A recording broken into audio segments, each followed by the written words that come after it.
जेकर जो चाही अहद को मिलना अहमद नाम पकैंदी रह।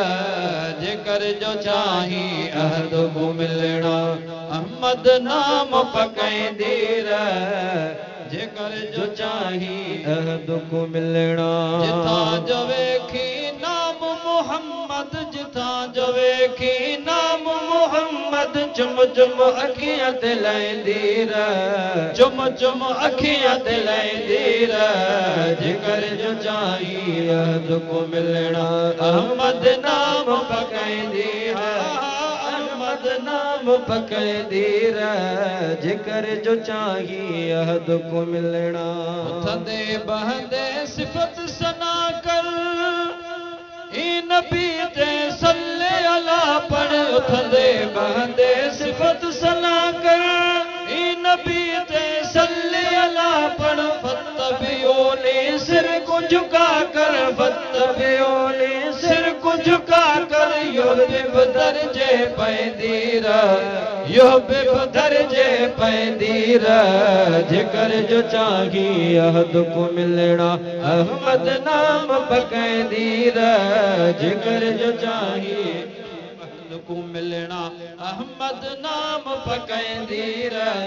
जिथा जो वेखी नाम मोहम्मद जिथा जो वेखी नाम मोहम्मद चुम चुम अखियां ते लैंदी रह। हा चुम चुम अखियां ते लैंदी रह। जेकर जो चाही अहद को मिलना अन बशर दा शोर न मचा तू विच यूहा दे दी टटका तू। अन बशर दा शोर न मचा तू विच यूहा दे दी टटका तू।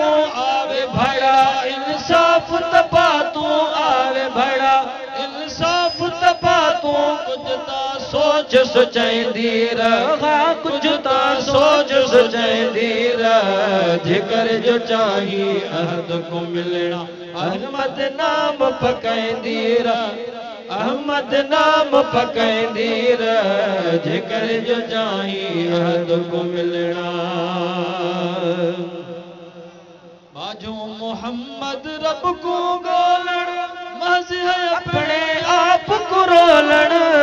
मोहम्मद रब को गोलण महज है अपने आप को रोलण। बिना संभाल दे खीर विलोड़ण बिना संभाल दे खीर विलोड़ण। मुफ्त न मगज खपैंदी रह ओ मुफ्त उम्र न विजैंदी रह। जेकर जो चाही अहद को मिलना अहमद नाम पकैंदी हा हा अहमद नाम पकैंदी रह। जेकर जो चाही अहद को मिलना अहमद नाम पकैंदी रह। जिथा जो वेखी नाम मोहम्मद जिथा जो वेखी नाम मोहम्मद चुम चुम अखियां ते लैंदी रह।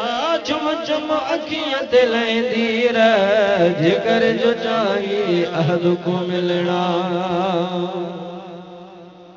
बाजो मोहम्मद रब को गोलण महज अपने आप को रोलण।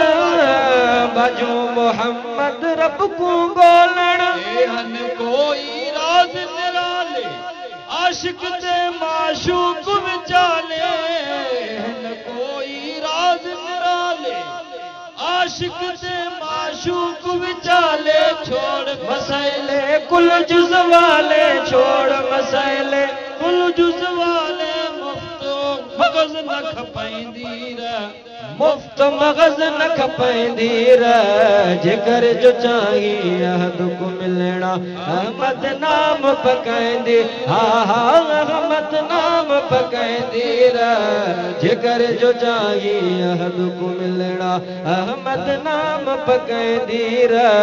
जेकर जो चाही अहद को मिलना हजरत ख्वाजा पीर मिठा साईं दा लजपाल मोहम्मद हर एक दा लजपाल मोहम्मद। हजरत ख्वाजा पीर मिठा साईं दा लजपाल मोहम्मद हर एक दा गम टाल मोहम्मद। कबर हशर विच नाल मोहम्मद कबर हशर विच नाल मोहम्मद। कुछ भी न खौफ करे दीर हा कुछ भी न खौफ करे दीर जेकर जो चाही अहद को मिलना अहमद नाम पकै दीर हा अहमद नाम पकै दीर जेकर जो चाही अहद को मिलना